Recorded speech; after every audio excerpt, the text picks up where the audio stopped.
Hello and welcome to another episode of the Digi-Tools and Accrual World podcast, brought to you by the Digital Disruptors and sponsored this week by the lovely team at Scoro, who help with all things project management and a product that's very familiar to myself because I've helped implement it with a few businesses in the past. So well worth checking them out if you're interested. As always, I'm joined by at least one of the crew this week. No Ryan, unfortunately, but I'm joined by Indi again. I think we're back to back with these, aren't we, Indi? We are. We've done really well for ourselves, haven't we? It's like Oh, we've seen so much of each other. We're sick of each other. Well, actually, I'm actually you're just sick. genuinely sick. Yeah, genuinely sick. So yeah. Although I'm doing well to mask it, I think. Yeah, you're covering it all. We'll wait for the coughing and spluttering in a little while, but Like man flu. It's you're not real. you'd know if it was man flu because it's worse than childbirth, believe me. It's just like a silence. It's like coming straight back from the States. I'm just seeing that thing, the dust ball that travels through. Well, that's what normally happens with any of my comments or jokes normally. So I'm used to that. Yeah, I can deal with that. How was your trip to the US? It sounded like you had a lot of fun and you were in the Lone Star State in Texas. I think really good to be out there, actually get to know the market dynamics are very different. And QuickBooks Intuit does really well for itself out there. Never heard of them. Like that. Very positive praise. And it was very good. I think a lot of meat was eaten, I have to admit, coming from someone that was plant-based for many years. It was very tricky.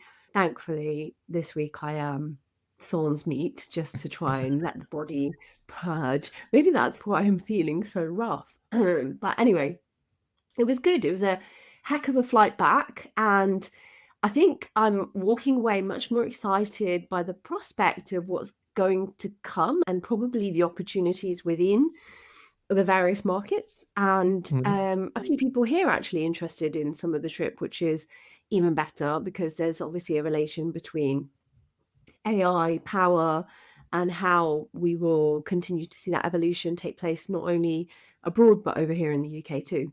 Yeah, no, it sounds super interesting. The most important question is, did he come back with any cowboy boots or a hat? I didn't have space in my luggage. And there were so many adverts out there for really good cowboy boots. And also, there were a lot of adverts for lawyers. I know America is litigious, but in that particular neck of the woods, I think it's highly litigious just because of the risk that one takes working so close to different forms of diesel, Combustible gas, products. fracking, combustible products. Exactly that. And they were just into the millions, like billboards that would tell you, right, 102 million was won or 37 million was won. And Wow. yeah, big numbers. Impressive. I fear we might have a slightly AI heavy episode this week, but that's just because of the way the news is rolled. But this seems to be the way that we're getting, right? Is just like everything is AI centric and AI focused. So before I start the news, maybe we should just make a quick commentary about our lovely sponsors, Unleashed, who we're doing some more deep dives with at the moment, and you'll hear about that very shortly. And of course, for those of you who don't know, Unleashed probably one of the better stock management systems out there on the marketplace. Plugs into a lot of different products, including Xero, QuickBooks, etc. And again, product that's very close to my heart because I've been a partner with them for a long time and very familiar with their journey from being a little startup coming out of Australia all the way through to the sale to Access a little while ago now. But always worth reaching out to them. They've got great products and we love working with them. I'm here again with Ben Carter, the product director of the small business division at Access. And I know this is the fourth time I've talked to him and probably the first time I've actually got that title right. Well done. Thank you. But we talked about Evo, the tool that's bringing a kind of the wrapper around the Access products with the AI prompts that you can do. And for those that have not listened to, I guess, any of our recent episodes, Ben, give a quick summary of what this can achieve. Yeah, sure. So Evo is that wrapper experience that goes around all of those many Access products. And there's probably more Access products than you realize out there. I specifically look after small business division ones. So you've got Unleashed, for inventory management, you've got MintSoft for warehouse management, Prospect CRM, and obviously Traderify for tradies. So we're integrating AI into all of those products, consistently bringing them all together. So regardless of which one you use, you get to interface with them in the same way. It sounds good. And I know we talked about very kind of top level holistically in the last episode, but I'm going to I'm going to grill you and get some Sure. tangible examples on this, Ben, Okay. because I think for our listeners, there's a lot of hype around AI, and we really need to understand what is it that it can actually deliver on. So can you give us some examples of what you can ask the prompt and what it can feed back? Sure. The amazing thing about prompting is you can pretty much ask anything you want, Ryan. You literally can ask them anything. We do have advisory prompts within the system already, actually, so some suggested prompts as well. But you can pretty much do anything. In terms of examples, these are accountants, right? Your audience are accountants. So I'm guessing things like month end, closing on month end, for example, and you want to close the books, but you can't until the stock is completed evaluation. Actually going into Unleashed and being able to ask the prompt real questions about pulling the accurate COGS and stock values instantly would be a great example of how you'd use AI. Yeah, and I was recently speaking to an accountancy firm where they've been working with a client. They do the management accounts. So what's one of the biggest things that make the management accounts unreliable? And they said sometimes we don't get the inventory figure until too late, and that throws off the gross margin and makes the whole report we're producing actually nonsensical. Now, that was a very manual process they were going through. But say they're on a digital system, say they're on Unleashed. Essentially, they don't need to wait now to wait for their client to provide that information. They can go in as a partner and ask Evo, and that can give us the answer. Yeah, and I'd say it's even better than that, Ryan. They can actually ask for it before they need it, essentially. So ask for it. Maybe there's a meeting coming up, a check-in with the client. Actually use the prompts to get that data ahead of time.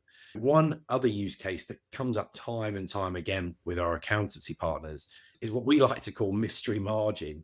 This idea that the client, usually in manufacturing, often in manufacturing, thinks that they're highly profitable.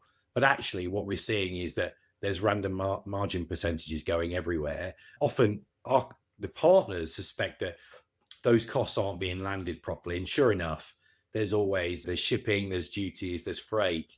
And actually a system like Unleashed allows you to see all of that. And then through prompting, you can get access to it. So yeah, that's another good example of how you as a partner can really help yourself to help your customers, I guess. And I need to probably clarify something, because we've talked about the wrap around all Access products, but we know that Access has been around for a long time. They've got legacy products that are server-based, and you've got the new cloud-native ones. Is it that it's just a wrapper around the new cloud-native ones, or is it everything that Access is? We're rolling it out to everything, actually. So we have a process called Evo accreditation, where internally we all have to apply for accreditation, and that's something we're all working through. We've made commitments to our investors that a percentage of our product lines will be Evo accredited. So something we're getting there. So I think depending on which you're using, I think you can probably assume the cloud-based stuff is going to be quicker, but ultimately in time, everything is better connected together. Yeah, it makes complete sense. And I'm glad you're doing over that, because sometimes you've got this requirement where a business is on a cloud product, but they need a very specific niche thing that one of your legacy systems can do, but the one, not quite got there from a cloud product perspective. And that means that you can continue to grow, continue to acquire if you wish, and just roll that directly into Evo over time. And whenever, I guess, we look at from an integration point of view, we always look at how do they connect, what's the API, what are the limitations of the API, so what's the limitations of what we can do from sharing data. Does your Evo system work in the same way using MCP? So it depends on what they've got access to, or is it open across anything that's within the platform? No, it's open within our platform. That's very clear. I know that some of your listeners will be very concerned about where their data is. And again, that's probably an advantage that Access will be trying to do more of, that once you're part of the Access ecosystem, it stays within the Access ecosystem. But yeah, the work with MCPs, though, is absolutely incredible. And when we started working on this, the Copilot integration, for example, was slightly off to the side. It wasn't directly integrated in the product. And some people didn't quite like it. They had to almost step out of the product and run their queries. And only recently, with the power of MCP servers, we've actually got Copilot baked into the product, contextually aware. It's just incredible how fast things are going these days. Cool. So look, I love the future gaze on this show. So what do you see as the future of Evo? Like, what would you love it to be able to achieve in the next kind of probably 1 to 2 years as speed of its development? 1 to 2 years. 1 to 2 years now, crazy is such a long time. So I'm not sure 1 to 2 years, but I think where we see it going, look, we've talked about that unified experience, that ecosystem play, that once you get access to one thing, you get access to many services if you want them. I think that's a given. But if we were to really dive into the AI side of things, I think when I look at the way our customers use that today, a lot of it is query based. So they're asking for information and data. I'm seeing more people be more consultative in their approaches. I have a difficult customer, or we've not ordered this stuff. What should I do?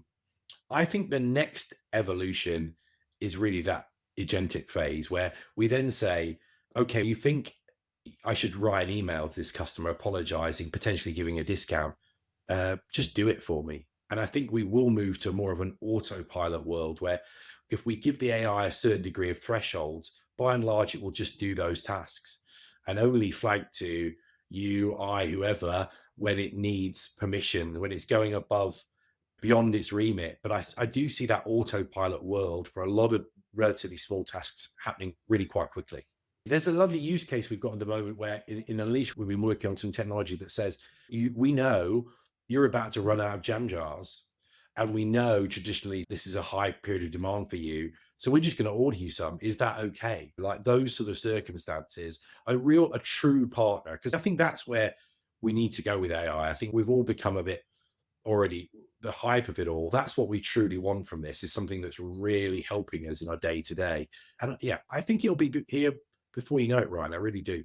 Yeah, no, I think you're right. Look, and if you are listening to this and you listen to it as soon as it's come out, there's a webinar tonight at 9 p.m., which is the product team supported by Ben that will be talking about this. But if you do listen to it later and you're like, I really want to hear about this, but you've missed the webinar, don't worry. You can contact us. And I think even in our release, there'll be a way to catch up with this and see it later. Is there anything I've missed on any of that, Ben? No, I think, and I know a lot of people find the AI stuff quite fanciful. It's not very tangible. I think ultimately what the product guys will be doing is giving you specific examples of AI in action that will help partners help their customers. So I think it should be a good session. So do check it out. Thanks, Ben. And thanks so much for coming on and talking us through what I guess you're building with Evo. Thanks a lot, Ryan. It's been great. Shall we get on with some news, Indi? Shall we see what's going on? I did say we're going to be doing lots of AI stuff. And the first bit of news I've got comes out of some research that has been done by the team at Ravical. That might be a name that's not familiar to lots of people, but one of the main men behind that is a guy called Joris, who was a co-founder of Silverfin back in the day before he exited last year. And now he started up a AI-powered bookkeeping solution really aimed at the cloud accounting marketplace and bookkeepers and accountants, both in the UK and on the continent, given his background. And they did some research a little while ago. And one of the really interesting stats that came out of it, they found that nearly half of UK accounting firms are planning to invest 100,000 or more in AI investments. Now, I guess you could maybe wrap that up and say, well, if you've already got a product and they roll AI into that, does that mean that you're still investing? For me, investing typically would mean new money into something that's bespoke and really scheduled out as a project. But I guess you could slice and dice this in lots of different ways. But yeah, and the other astounding thing was that although that's half are plan to invest 100,000, there's another 48% planning to invest between 50,000 and 100,000. So actually there's some significant numbers being planned here.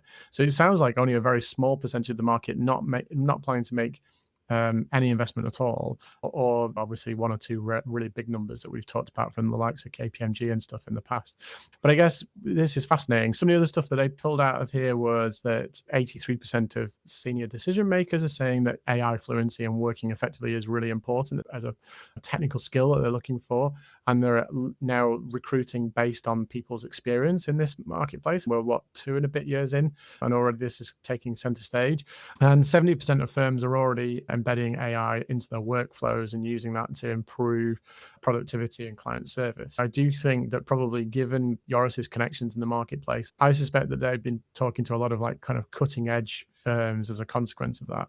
And I'm not entirely sure that the results are fully reflective of the market. Having said that, that's not to say that the research isn't valid. There's lots of interesting things come out of it, but I also think that this is a marker in the sand for firms that maybe are sitting on the hands a little bit and should be making some serious strides to invest in AI. I would agree. Or not anything other than it's interesting to know that there are many peers out there that seem to be committing 6-figure numbers to how much they're investing in AI. So the best thing that I would suggest is just getting in touch with those people who are looking to invest a lot in AI and see where they're putting their line in the sand, because it really just depends on what their primary mandate is. Is it so that they can stop recruiting as many people into the firm because there are manual tasks that they want to overinvest in? Is it because of their dependence on bookkeeping and want to own more of that process? So I think it's really about first finding out where that money is actually being spent, and obviously to identify like a business line that says, okay, it's 100,000. Well, why 100,000? Why 50,000? Why any amount actually? Is it because you have someone's salary in mind, or is it because you've identified something that says you're going to make a 6-7x return on that? So I think I'd start by just reaching out to the people that have actually got it in their sights and understand whether they're building it themselves, or is this something that just says they're just going to spend a load of money partnering with a different software? Yeah, and I think those two strategies are perfectly valid. That's what we've been talking about for a while. I will say one of the things that came out of the research, which won't be surprising, is like the cultural challenges of change still exist. Doesn't matter what badge you give this, whether it's technology, AI, etc., you're still going to have elements of resistance to change, and you're going to have to be figuring out how you get your firm ready for this kind of change. The final thing that I will just say, which also resonated with me, which I've seen a little bit of and spoken to a few accountants about more recently, is that the research discovered that 64% of clients now turn to something like ChatGPT before speaking to their accountant to do research. Now, that was, of course, Google a few years ago, and now it's just become ChatGPT.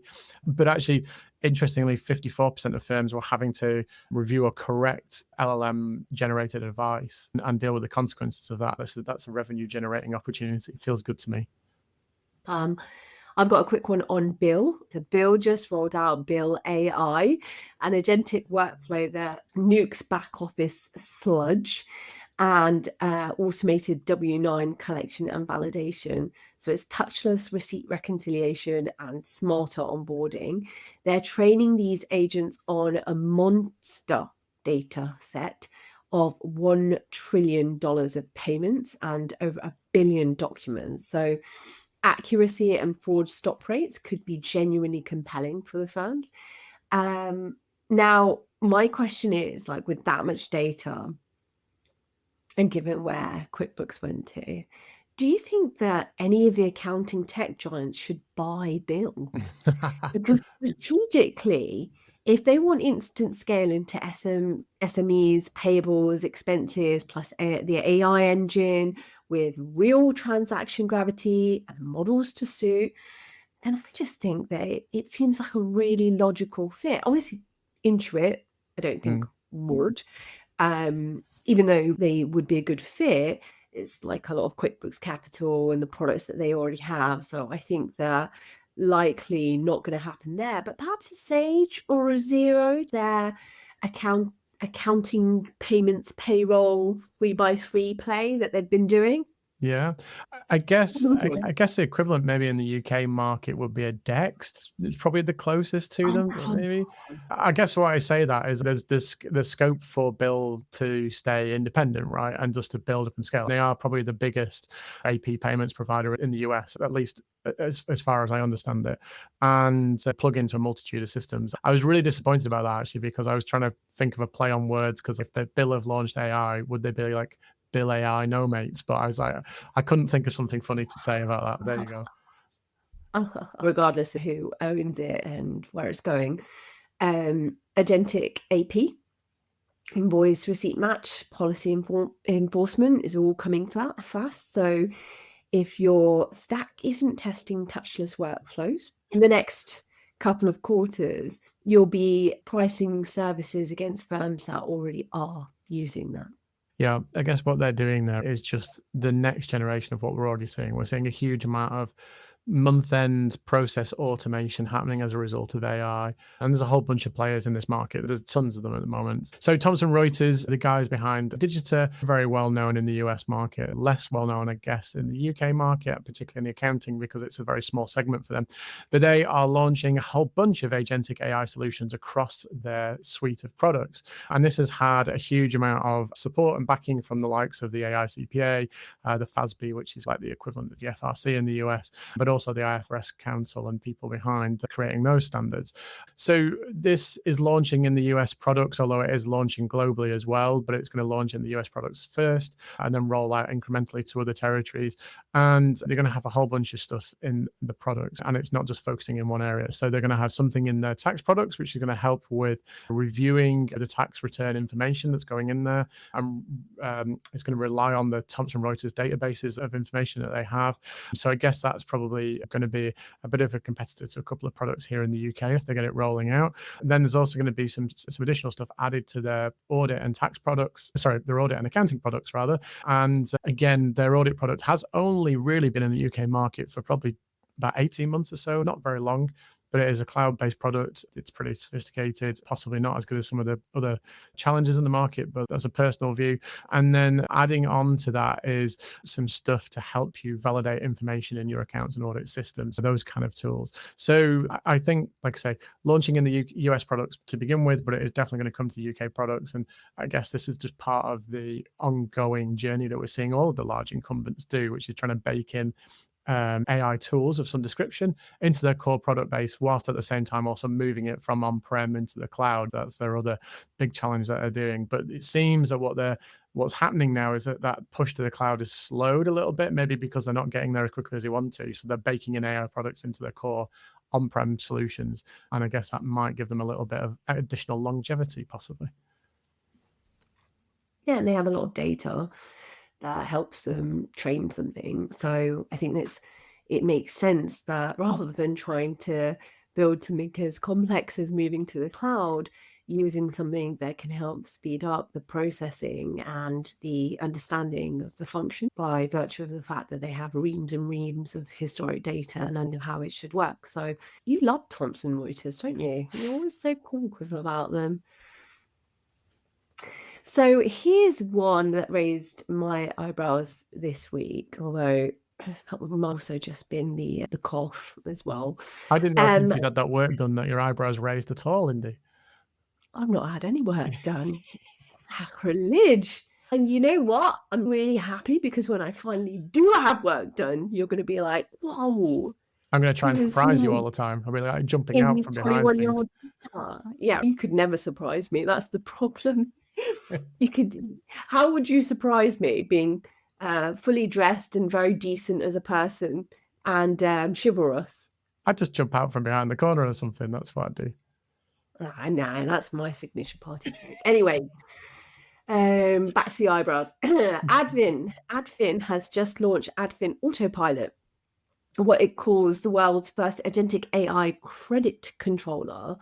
In plain English, that means software that can log into your finance system, grab outstanding invoices, write the tracer emails in your tone of voice, and then send it. No API, no manual work, literally reads the screen, learns your template, and starts chasing money. And it's the dream, chasing money while you sleep. It sounds slick. Adfin says it can save 150 hours a month and get firms paid 73% faster. But now we're talking about AI contacting clients directly, which has been like a bit contentious, hasn't it, in the world of accounting software. To their credit, Adfin's CEO says Autopilot isn't there to replace credit controllers, just the copying and pasting bit. But yeah, we'll see. It's clever tech, and no doubt we'll see some more of it. But maybe before, allowing ourselves to jump both feet in, and this is just basically Indi has watched Matrix 1, 2, and 3 on the flight back. Maybe before I would have said, let's go. So I do agree with your sentiment, to be fair, in terms of part of the art of credit control is the relationships, is the personal side of it. And I haven't seen this product, although I have briefly spoken to Tom, the CEO, about this in terms of what they were trying to do. And I can see a scope in the market for it, and I can see an opportunity. And actually, what I'm interested about is maybe not the language per se of chasing a debt, but whether or not you could maybe use the power of an agent to figure out why a debt's not being paid. Not to say, hey, Indi, like you're 20 days overdue, but actually say, hey, Indi, you are overdue, but I'm trying to understand why. Like, is there a problem? Because in my experience of dealing with SMEs, when they do have bad debts, it's usually down to two things. Number one, they're not communicating with the right person to actually get paid in the first place. Or number two, there's some kind of unresolved dispute on the invoice, but no one's really got to the bottom of it. And that aside from all the problems that we know that SMEs have with sort of systems and regular chasing and things like that. So I feel like an agentic experience bolted onto this could actually enhance that, especially for a busy entrepreneur who maybe doesn't have the time to kind of either pick up or identify these problems, right? That is a different product. And I agree with you. A great product, but it's a different product because there's nuance in that. And maybe it's just that would be the next best step, is then really kind of having an awareness of what are the other things that are going on around a payment. Awesome. Moving on to something else, which comes from Oracle. So I think I've got all the big stuff this time at the moment. So they had their very fancy Sweet World event in Vegas a couple of weeks ago. Yeah, no, more than that, a few weeks ago now, actually, beginning of October. And one of the things that they announced in there, guess what? Is a whole new generation of AI stuff that they're bolting into the NetSuite product, particularly around workflows, as I'm sure you can probably imagine. The whole premise of what they were talking about at Suite World was around where they feel the future of NetSuite is going to go, what's going to be happening with this. And I guess NetSuite have a sort of a target market, which is probably the larger end of multinational corporations, big ERP system, complex products, lots of features and functionality, and really up there competing with the likes of Sage Intacct and X3 and SAP, to name amongst others, but they do move up and down in that market segment quite a lot. But I guess what they're really looking at is, as a big product like this has, it's got a ton of data, a ton of information, a ton of learning to be done from that, and allows NetSuite to scale out a whole bunch of things which help them to automate processes. The usual things that we've heard from lots of vendors are in here. We've got things around automating accounts payable, automating accounts receivable, making those matching of transactions in the ledgers a little bit easier, chasing debt, making sure that we get things like VAT and GST correct, all of those things. So they're in there. What is a challenge if you're a UK user is that we don't have a timeline for when these AI updates will be launching in the UK products. So they are in North American customer products already, and some of these features are going to be launched incrementally as they grow and add to this. One of the things that NetSuite are very keen to say is this isn't just a Copilot product that you bolt on, which we have seen from some others, where you can just ask some sort of fairly generic questions and get some answers that you could probably find in reports or other ways of getting that information quicker and easier. It's good to hear that NetSuite have taken this approach maybe to look at processes rather than looking at information mining as an alternative to the way that they roll this product out. Very interesting. Barclays have called in some of the debt. So with their current investments, and they are quite overinvested in power and energy and AI. I think that actually we should just pay some close attention to what's going on in that space, because there's a lot of plans to dominate on AI for Oracle companies, but they're over leveraged. So as it currently stands, they look, according to, if you believe the Twitter sphere, which I do, Oracle would run out of cash by November 2026, implying there's substantial funding needs. So nice. Ho ho. Okay, so Dwayne Jackson is back. The man who built Kashflow and Staffology and sold them both to Iris has now launched Sodium. I feel like there's like the trilogy now. So there's a new practice management platform that wants to unify the tools small firms juggle every day: proposals, engagement letters, workflows, and CRM, all on a single client record. Now, the launch has stirred up the usual mix of excitement and deja vu. There's been quite a lot of comments on some of the articles that were posted about Sodium. Looks great, but how long before PE money arrives? Who maintains all these APIs? Haven't we been here before? But Dwayne, in true Dwayne style, is just refreshingly grounded, isn't he? So he's reminded everyone that he's never taken private equity investment. He's exited to PE-backed firms, but his companies were always self-funded and profitable at the time. In his words, the best kind of funding. And he's done the same again here, because he has invested his own money to the tune of, I think, around $1 million. He's also right that APIs aren't some untested experiment anymore. Version control, backward compatibility, maintenance, they're solved problems with mature best practices. And he's got an experienced team that have pretty much they follow Dwayne wherever he sort of commands them to go. So this is where he deserves quite a lot of credit. He's not the typical raise big, burn fast playbook that we see crash out in the fintech space. He's open about the long game, that take up will be slow, and that's fine. But as he puts it, the problems come when investors push you to drive up fixed costs, and he's not doing that. So the reality is that accounting tech is full of founders that are you're normally chasing valuations and not a value for the end customer. I think Dwayne is his old gold, isn't he? He builds something solid, he lets it fund itself through customers, and he doesn't ever get carried away with the hype that he can't deliver on. So I think accountants are just always so rightly wary, because we've seen so many years of platforms come and go that promise all-in-one nirvana and then have price hikes as their main kind of route to growth. I think we should watch this one, because I sort of see Dwayne as maybe someone that's really gotten to know this market through and through and sees the opportunity to absolutely decimate and not just sell something quick and make a quick dollar on this, because he's quite, like I said, he's old gold. Practice management. There's a huge gap in practice management at the moment. I'm actually surprised that Dwayne's sort of going in small firm level. And maybe that's because he's playing to his strengths, like you say. But I mean, in the big firms, there is a huge demand for a practice management solution to come in and rip the carpet from under the current players. Obviously, the smaller end of the market, we've had a whole bunch of people build in the past, and then some have been acquired by Iris and accountancy manager now with Bright and Pixie with Access, for example. But nothing has stayed the course. So I have one big concern, which I looked at his roadmap in terms of what he wants to try and achieve. And we've seen that from previous practice management players in the market, that when they try to move out of core practice management, the solutions and systems they build are nowhere near as good as the dedicated competitors in the market. So I do feel Hang on, I've got to interrupt you on that one. Go on. But you're looking at who? You're comparing Dwayne, who was the founder of Staffology and Kashflow, to who? Because this is a man that's worked in those other areas as well. And no, but you see this with Carbon, you see this with FYR, you saw this with Accountancy Manager, you've seen this with some other products in the market, you see this with the big players as well. They're all trying to build their own AML solution when you might as well just buy a good one. They're all trying to build their own proposal software when you might as well just go and buy a good one. And so those are the kind of, that's my concern. Look, it's down to Dwayne to make it right and to convince me that he can do a good job of it. Ultimately, though, I think what you said about he knows the market and he knows the problems with Iris because he's worked there.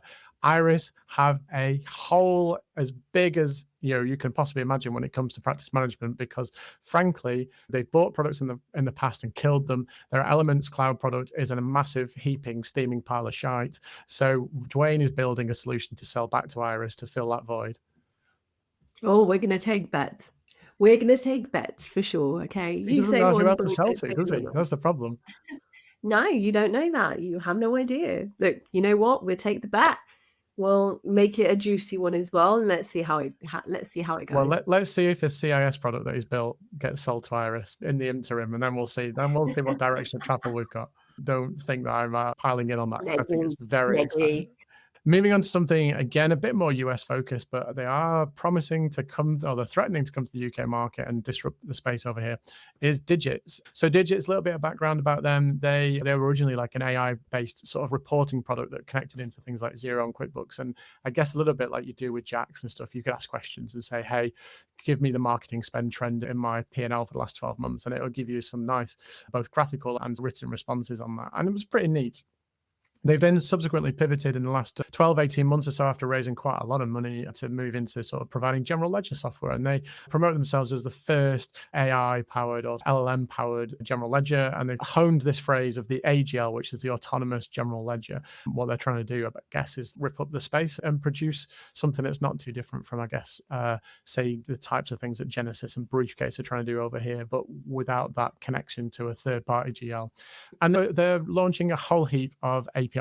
The reason that they're doing this is so that they can connect into a bunch of accounting tools and make it easier to then connect into the ecosystem of products that's out there, which makes a lot of sense. And it means that in the same way that Xero, I guess, started this game 15 or so years ago, is it's all about opening up their ecosystem of functionality so that third-party players can add to that and create new products and things. So this isn't really something, I guess, from an accountancy point of view that's maybe going to be top of the list, but we do know that accountants built products into the Xero ecosystem in the past, and obviously we're going to be looking for what is the next bill.com or the next Dex maybe going to be looking like that is going to connect into this autonomous GL. How might that be different from what we're currently experiencing at the moment? That's something to look forward to, and it's a full two-way API. There's a whole bunch of documentation out there if you want to explore that, if you're interested in this kind of thing.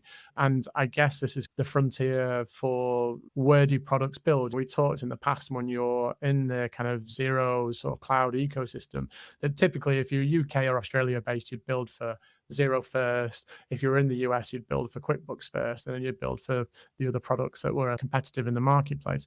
Maybe, just maybe, what we're going to start to see is the US cloud products building for QuickBooks first, then Digits, and then Xero, maybe, rather than pivoting out into a different space. So this is going to have an impact, a broad impact on the kind of stuff that we see here in the UK ecosystem, particularly if those US products and developers are going to focus more and more on US built products rather than looking at international products. Very good point. Very good point. Don't you think it'd be interesting to see which is the software of choice that's in some of the other markets like the UAE? And I think also going to start really dictating how we see which software do you want to adopt more of based on what's prevalent out in UAE, Saudi, some of the newer markets. We're seeing a lot of talent migrate to, a lot of businesses are migrating there too. Even without going that far, though, I totally get your point. I know that there are firms in, say, like Spain, who are using products like NetSuite that we just talked about to do bookkeeping because there is no good cloud equivalent product for them to work off. Spain is an unusual one because Sage is actually quite popular out there. It is, but not cloud. Right. They're not cloud, that's true. So we're going to end on Fathom. Fathom has just launched something small but surprisingly powerful. Last week we heard a little bit of speculation on John's part, more than mine, about Unleashed's new updates and how it looks remarkably like some of the Fathom dashboards. So this week, Fathom themselves have launched Forecast Snapshots. It fixes one of the biggest flaws in rolling forecasts. So when Fathom first introduced rolling forecasts, the idea was simple: to stop building static budgets that go stale the moment they're published. Rolling forecasts pull live data from your accounts, update automatically, and help you model what ifs in real time. The trade-off is once the months rolled forward, those old forecasts vanished. So when a client asked, how did Q2 compare to what we actually projected, you were back in Excel rebuilding history by hand. So now with Forecast Snapshots, you can freeze your forecast in time, and you think of them as your little financial time capsules that you can compare your Q1 forecast to your Q3 forecast and run proper. Look at me saying this. As if I'm an accountant, run proper three-way variance reports, actuals, budget, and forecast. And for firms that are running group accounts, you can now snapshot consolidated forecasts too. So something that used to be practically impossible, you can do across the group. Look, I mean, I think you nailed it on the head, really, to be fair. This concept of doing rolling forecasts and not just a sort of a singular snapshot that then maybe gets reviewed 3 or 4 months later when you get to the next sort of board meeting or something, I think is really important. And I can see multiple applications. As a classic one, I guess, is for businesses that are in distress. Quite often banks will ask them to start creating like 12-week, weekly or even daily forecasts. And those just end up being an absolute monster that you do in Excel. Very difficult, particularly if you've got either multiple finance systems or lots of systems connecting into one. And so I look at that and go, this would be great for that kind of space. But equally for a business that's growing as well, one of the real challenges is you make a prediction in Q1 and say we'll grow by 10%, and then you get to the end of the month and you've either gone completely berserk or you've missed your targets. And just understanding what the real world impact of that is in almost not in quite in real time, because it's never in real time, but having a view on what that looks like a few weeks out rather than revisiting periodically, I think is really valuable. That assumes, of course, you've got the time to do that. So I guess the key thing from a Fathom point of view is allowing this to be something that's relatively seamless and to maybe be able to capture some of those assumptions or those assumption changes as you go through and being able to adjust and adapt relatively easily. That's probably the key thing. But I think this is a neat concept. It's a really neat idea. I'm a really big fan of Fathom as a product in general. I just think it looks really great. I think it does some really great things as well from a functionality point of view. And like that point you made about taking snapshots of a forecast and then being sort of almost able to overlay that. I'm not sure that's entirely new because I think that features in other products. Even Xero has that to a degree with their kind of budget functionality. But again, you're understanding where your predictions went and then being able to review and analyze where you've got things right or wrong is always helpful from a business point of view. Nice. Hopefully you enjoyed the app news. We know there was a lot of AI stuff going on in there, but we know that's also a big thing in the marketplace at the moment. And we'd always love to hear your feedback and stuff. And if you don't think we're shredding the news enough in terms of getting into the juicy bits, then let us know. But equally, if you want to hear about something specific, we'd really appreciate hearing from you. Final, just big shout out to Xledger, another one of our great sponsors. We have been recording a few bits and pieces with them, so you'll be able to catch up on the latest and greatest things from them as well. We hope that you enjoy listening to that little snapshot from them. We are back on our discussions with Xledger, and today we are joined by Laura Brophy, the L&D or a L&D manager from Xledger, to talk all about the importance of digital and how I guess you should be partnering with tech to make sure you do this effectively. So my first question, because I'm very passionate about this, aren't I? I love digital, is what do you think about it, Laura? Like, we're going into this realm of AI and the fear of eroding of compliance for accounting firms. How critical do you think it is that accounting firms have a digital element or arm or specialism inside their practice nowadays? I think it's so important in terms of the way that the technical world is going. I think if you're going to keep up, you've got to go technical. Technical obviously is the heart of what we do in terms of our software.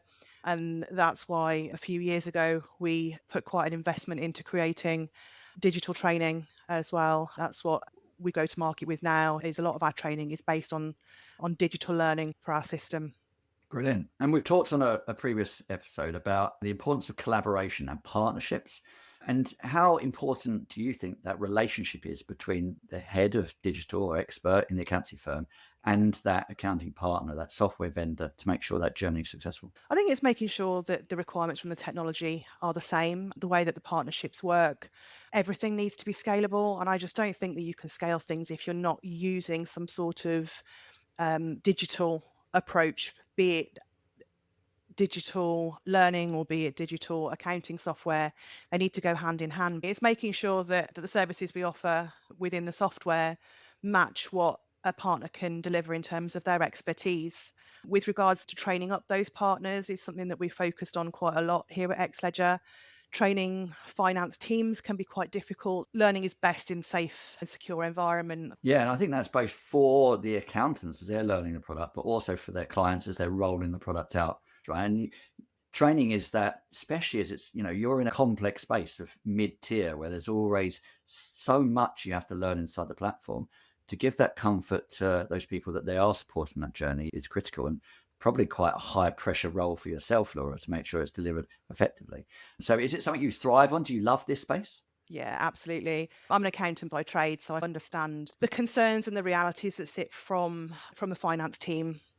I've done various roles, and as my role has progressed through in Xledger, I've learned that I have this passion for making sure that people are learning the right piece of information when they need to learn it. In my team, we've done a lot of research in terms of theories. It's typically quite difficult to get people to train on things that they feel unsafe or uncomfortable with. So we've gone down basing all of our training on the theory route and making sure that whatever we produce meets the various sort of pillars that we tend to base a lot of our work on, Knowles and his adult learning theory. So we've made sure that whatever we create aligns with the general pillars of that theory, such as things like needing to know. It's very difficult to engage a finance team unless they know what they need to know. They need to know that it's relevant. They'll bring in experience. We make sure that all of our digital learning is scenario based and they can relate to that, to what they need to do in their business or what they understand from previous experience. So we've covered a lot of theory to make sure that what we generate from a digital perspective can be received in the best way possible at the time that's needed. How do you break this down then? Because I assume also you're trying to make it short and concise so it's not overwhelming. Are you doing this in functional area? Like, how do you kind of break all these training elements down? So we use a platform, an external platform, and we create courses. Each one of those courses is a relatively short course. There's a different form of learning style all the way through. So there's some videos, there's some audio pieces, there's hands-on knowledge checks, there's activities to do in the software. All of these pieces make sure that we touch on all the different learning styles all within the same piece. But what we've really focused on is making sure that the courses remain relevant.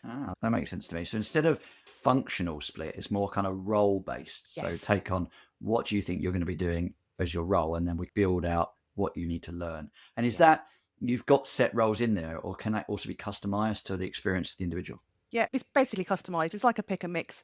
We've got some frameworks where if you're a budget holder, you don't need to look at these 3 or 4 courses on how to approve various bits and pieces or to load a budget. Or if you're the purchasing expert, you might want to do all of the purchasing courses that cover you right from raising a purchase order to generally understanding how to maintain the purchasing side of the module. So it's very much pick and mix. And because it's on this platform where we've made sure that we've focused on that its availability, it's optimized for any device. So if you're on the train on the way in the morning, you're thinking, oh, I'm going to need to put the budget in for this. You can just quickly go on your phone and have a look. But if you're in the office, you can look at it on your computer or you can run things on your iPad. So it's just making sure that everything we've created is in the size of information that is most relevant and most available at the time that it's needed. It sounds very good. And the reason I'm saying that is I've been through like a training accreditation process for a software window out there, not going to name them, but it forced me to watch every single video at 1 time speed. And I'm like, this is actually killing my life. So I ended up semi-watching it and then probably not ingesting all of the information. Yeah. So the flexibility that you built into that, is great. And I assume you've had some really, I would assume, because I seem to love the sound of it, you've had some positive feedback about that. Is that correct? Yeah, very positive feedback. Our partners are really positive about it. What we also have as part of this package is how we onboard our partners. It's a very concise sort of 4 or 5 week program, and you'll step through each week. You get a course on how to configure things, a course on how it works if you were a customer, and then some very specific instructions on how to set something up. And it steps you through this in a 5 week program. And at the end, then there's a certification. You complete what was effectively multiple choice exams, and then you get accredited at the end. So it's the reflection piece as well that embeds that learning. I really like this. In fact, I might refer to it as the Woolworths model going forward. But the ability to pick and mix and tailor it to you, I think, is something that a lot of the software vendors in the space should be listening to and find the right platform to enable them to do that. Thank you so much, Laura, for coming on. I know you've taught me things today, so it's been educational for me at least. No worries. We will be back, as always, in a week's time with another episode of the Digi-Tools and Accrual podcast. Like and subscribe. It helps us with the metrics and it helps us with everything else that we do for you. Lots of love.